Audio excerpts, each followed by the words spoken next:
ಜಿಲ್ಲೆಯಲ್ಲಿ ಕೆಂಪು ಕಲ್ಲು ಗಣಿಗಾರಿಕೆ ಮತ್ತು ಮರಳು ಬಹಳ ಸದ್ದು ಮಾಡ್ತಾ ಇದೆ. ಈ ಒಂದು ಸಮಸ್ಯೆ ಅದೀಗ ಕೇವಲ 4 ತಿಂಗಳ ಇತ್ತೀಚಿನ ಸಮಸ್ಯೆ ಅಲ್ಲ, ಇದು ಅನೇಕ ವರ್ಷಗಳ ಸಮಸ್ಯೆ. ಯಾಕೆಂದರೆ ಇವತ್ತು ಭಾರತೀಯ ಜನತಾ ಪಕ್ಷದವರು ನಮ್ಮ ಕಾಂಗ್ರೆಸ್ ಸರ್ಕಾರದ ಮೇಲೆ ಪದ್ಯ ಹಾಡುವುದು, ರಾಜಕೀಯ ಮಾಡೋದು ಇದೆ. ಆದರೆ ಅವರ ಸರ್ಕಾರ ಇರುವಾಗಲೂ ಇತ್ತು, ಹಿಂದೆ ನಮ್ಮ ಸರ್ಕಾರ ಇರುವಾಗಲೂ ಇತ್ತು. ಕೇವಲ ಜಿಲ್ಲೆಯಲ್ಲಿದ್ದದ್ದು 5 ಪರ್ಮಿಟ್. ಕೆಂಪು ಕಲ್ಲು ಗಣಿಗಾರಿಕೆಗೆ ಜಿಲ್ಲೆಯಲ್ಲಿದ್ದದ್ದು ಕೇವಲ 5 ಪರ್ಮಿಟ್ಗಳು. ಅಂದರೆ ಅದು ಒಂದು ಲೈಸೆನ್ಸ್ ತಗೊಳ್ಬೇಕಾದ್ರೆ ಬಹಳ ಕಷ್ಟ ಕೂಡ ಇತ್ತು. ಕ್ಲಿಷ್ಟಕರವಾಗಿದ್ದಂಥ ಅನೇಕ ಡಾಕ್ಯುಮೆಂಟ್ಗಳನ್ನು ಪ್ರೊಡ್ಯೂಸ್ ಮಾಡಬೇಕು. ಅದನ್ನೆಲ್ಲ ಕಷ್ಟ ಆಗ್ತದೆ ಅಂತೇಳಿ ಅನೇಕರು ಅದನ್ನು ವಿದೌಟ್ ಲೈಸೆನ್ಸ್ ಗಣಿಗಾರಿಕೆಯನ್ನು ಮಾಡ್ತಾಯಿದ್ರು. ಅದು ನಡೀತಾ ಇತ್ತು. ಅಧಿಕಾರಿಗಳು ಈಗೇನು ನಿಂತದಲ್ಲ, ಅಧಿಕಾರಿಗಳು ಆಗ ಕೂಡ ಅದಕ್ಕೆ ಕೆಲವು ಅಧಿಕಾರಿಗಳು ಬಂದವರು ಅದನ್ನು ನಿಲ್ಲಿಸ್ತಿದ್ರು, ಕೆಲವರು ಬಿಡ್ತಿದ್ರು. ಯಾಕೆ ನಿಲ್ಲಿಸ್ತಾರೆ, ಯಾಕೆ ಬಿಡ್ತಾರೆ ಅಂತೇಳಿ ಅದು ಅವರಿಗೆ, ಪೊಲೀಸ್ನವರಿಗೆ ಮತ್ತು ಗಣಿಗಾರಿಕೆಯವರಿಗೆ ಮಾತ್ರ ಗೊತ್ತು. ಇಂಥದ್ದು ನಡೀತಾನೆ ಇತ್ತು. ಬಹಳಷ್ಟು ಕಿರುಕುಳ ಕೂಡ ಅನುಭವಿಸ್ತಾ ಇದ್ರು ಗಣಿಗಾರಿಕೆ ಮಾಡುವವರು. ಇವತ್ತೇನಾಗಿದೆ, ಇವತ್ತು ಸುಮಾರು 4 ತಿಂಗಳ ಈಚೆಗೆ ಗಣಿಗಾರಿಕೆ ಸಂಪೂರ್ಣ ನಿಷೇಧ ಆಗಿದೆ.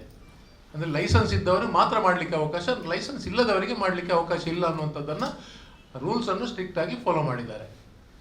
ಮರಳು ನೀತಿ ಒಂದು ಕಡೆ ಇದೆ, ಅದು ಮತ್ತೆ ಹೇಳ್ತೇನೆ. ಈಗ ಈ ಕೆಂಪು ಕಲ್ಲು ಗಣಿಗಾರಿಕೆಯ ಆ ಸಂದರ್ಭ ಏನು ಲೈಸೆನ್ಸ್ ಇಲ್ಲದೆ, ಪರ್ಮಿಟ್ ಇಲ್ಲದೆ ಸಾಗಾಟ ಮಾಡುವವರಿಗೆ ತೊಂದರೆ ಆಯಿತು. ಆ ಸಂದರ್ಭ ಆ ಅಸೋಸಿಯೇಷನ್ನವರು, ಗಣಿಗಾರಿಕೆ ಎಲ್ಲ ಸದಸ್ಯರು, ಕೆಲವು ಕಾರ್ಮಿಕ ಮುಖಂಡರುಗಳು ಕೂಡ ಉಸ್ತುವಾರಿ ಸಚಿವರ ಬಳಿ ಬಂದಿದ್ದರು. ಉಸ್ತುವಾರಿ ಸಚಿವರಲ್ಲಿ ತಮ್ಮ ಕಷ್ಟಗಳನ್ನು ಹೇಳಿಕೊಂಡಿದ್ರು. ಯಾಕೆ ಇಷ್ಟವರೆಗೆ ನಡೀತಾ ಇತ್ತು, ಈಗ ನಿಲ್ಲಿಸ್ತಾ ಇದ್ದೀರಿ ಅನ್ನುವಂಥದ್ದನ್ನು ಅವರು ಹೇಳಿದರು. ಮತ್ತು ಜಿಲ್ಲೆಯಲ್ಲಿ ಇದರಿಂದ ಆಗುವ ಪರಿಣಾಮಗಳನ್ನು ಕೂಡ ಅವರು ವಿವರಿಸಿದ್ದಾರೆ. ಈ ಎಲ್ಲ ಅವರ ಕಷ್ಟ ಕಾರ್ಪಣ್ಯಗಳನ್ನು ಸರಿಯಾಗಿ ಆಲಿಸಿ ಸರ್ಕಾರ ಇದಕ್ಕೊಂದು ನಿರ್ದಿಷ್ಟವಾದ ಕ್ರಮವನ್ನು ಕೈಗೊಳ್ಳಬೇಕು ಅನ್ನುವಂಥ ಉದ್ದೇಶವನ್ನು ಹೊಂದಿತ್ತು. ಅದೇ ರೀತಿ ನಮ್ಮ ಸ್ಪೀಕರ್ ಬಳಿ ಕೂಡ ಅವರು ಹೋಗಿದ್ರು.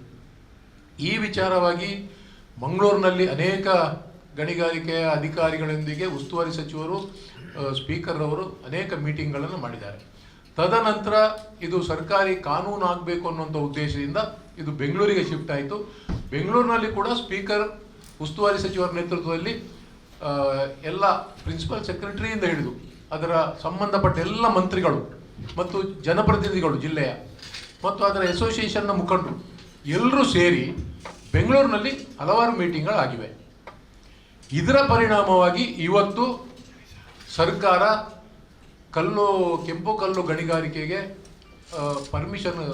ಲೈಸೆನ್ಸ್ ಕೊಡುವಂಥ ವಿಚಾರದಲ್ಲಿ ಅದರ ನಿಯಮಾವಳಿಗಳನ್ನು ಸರಳೀಕರಿಸಬೇಕು. ಮತ್ತು ರಾಯಲ್ಟಿ ಕೇರಳದಲ್ಲಿ ಟನ್ನಿಗೆ 265 ರೂಪಾಯಿ ಇದೆ, 35 ರೂಪಾಯಿ ಇದೆ.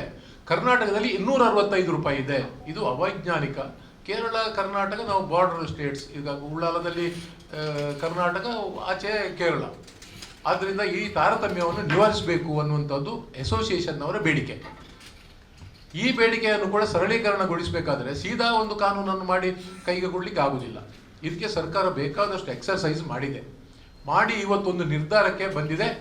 ಆ ಏನು ರಾಯಲ್ಟಿ ಇದೆ ಅದನ್ನು ಕೂಡ 100ರ ಆಸುಪಾಸಿನಲ್ಲಿ ಇರಿಸಬೇಕು, ಅಥವಾ ಅದನ್ನು ಕಡಿಮೆ ಮಾಡಬೇಕು. ಮತ್ತು ಲೈಸೆನ್ಸ್ ಇಶ್ಯೂಯಿಂಗ್ ಅಥಾರಿಟಿಯವರಿಗೆ ಅದನ್ನು ಸರಳೀಕರಣಗೊಳಿಸಿ ಲೈಸೆನ್ಸ್ ಇಶ್ಯೂ ಮಾಡುವಂಥ ಒಂದು ವ್ಯವಸ್ಥೆಯನ್ನು ಮಾಡಬೇಕು ಅಂತೇಳಿ ರೂಲ್ಸ್ ಎಲ್ಲ ಫ್ರೇಮ್ ಮಾಡಿ ಡ್ರಾಫ್ಟ್ ಆಗಿ ಇವತ್ತು ಕ್ಯಾಬಿನೆಟ್ನಲ್ಲಿ ಕೂಡ ಅದು ಮಂಜೂರಾಗಿದೆ.